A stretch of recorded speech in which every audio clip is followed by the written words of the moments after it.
అందరికీ నమస్కారం. రేషన్ను అరుంధతి నక్షత్రం గురించి వివరం అడిగావు కదా, చెప్తున్నాను. నువ్వు అడిగినట్టు 40 నిమిషాల పాటు నీకు పర్మిషన్ ఇవ్వాలంటే ఈ విషయం అంతా తెలుసుకో. ఆ తర్వాత ఇవ్వాలో లేదో నేను చెప్తాను. ఇస్తే నువ్వు తీసుకోవాలో లేదో నువ్వు చేసుకుంది కానీ. సప్త ఋషయ ప్రథమాం కృత్తికానాం అరుంధతీం అని ఒక మాట ఉంది, వేదం చెప్తుంది ఆ మాట. ఆకాశంలో నక్షత్ర మండలంలో సప్తఋషి మండలం ఒకటి ఉంటుంది. నీకు తెలియపోవచ్చు, మీ అమ్మమ్మ వాళ్ళకి తెలుసు, లేదా ఆ వయసు వాళ్ళకి తెలుసు, పల్లెటూళ్ళలో ఉండే వాళ్ళకి తెలుసు, వాళ్ళని అడుగు చెప్తారు.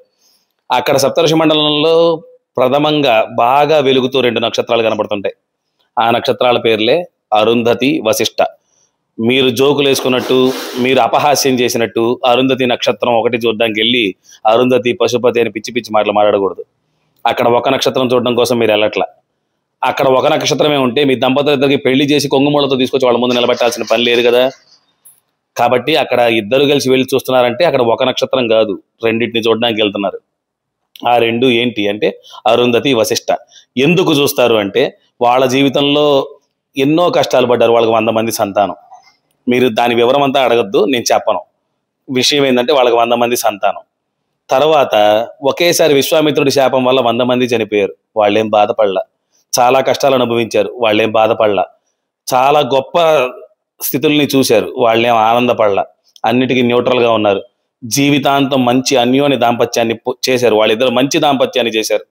అలా చేసుకున్న వాళ్ళు చివర్లో తారాస్థాయి, తారాస్థాయి అని పేపర్లో రాస్తుంటారు కదా, ఆ తారాస్థాయి అంటే నక్షత్రాల స్థాయి ఆ దంపతులు ఇద్దరు పొందారు. ఆ పొందడం వరకే కాదు, మనలాంటి వాళ్ళంతా వెళ్ళి అక్కడికి వెళ్ళి ప్రార్థిస్తారు.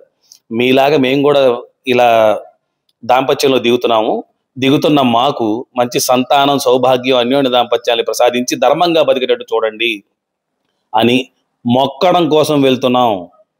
అక్కడికి వెళ్ళి ఎతకడానికి, కింద పడి దొరలడానికి, పొరలడానికి కాదురా షಣ್ಣు. అర్థం చేసుకోరా. నువ్వు అర్థం చేసుకుంటే ఆ 40 నిమిషాలు అడుగుతావో అడగవో చెప్తాం. నీకు ఇంకా అర్థమయ్యేటట్టు చెప్పడానికి ఇంకొక విషయం కూడా ఉంది. కానీ ఇప్పుడు దాకా చెప్పిన దాన్ని ఒకసారి ఆలోచించి ఇది బాగుంది అనుకుంటే దీనికి నువ్వు లైక్ చేసి కామెంట్ పెట్టు. ఆ తర్వాత దానికి తర్వాత విషయం చెప్తా. ఓకే, కామెంట్ చేయి.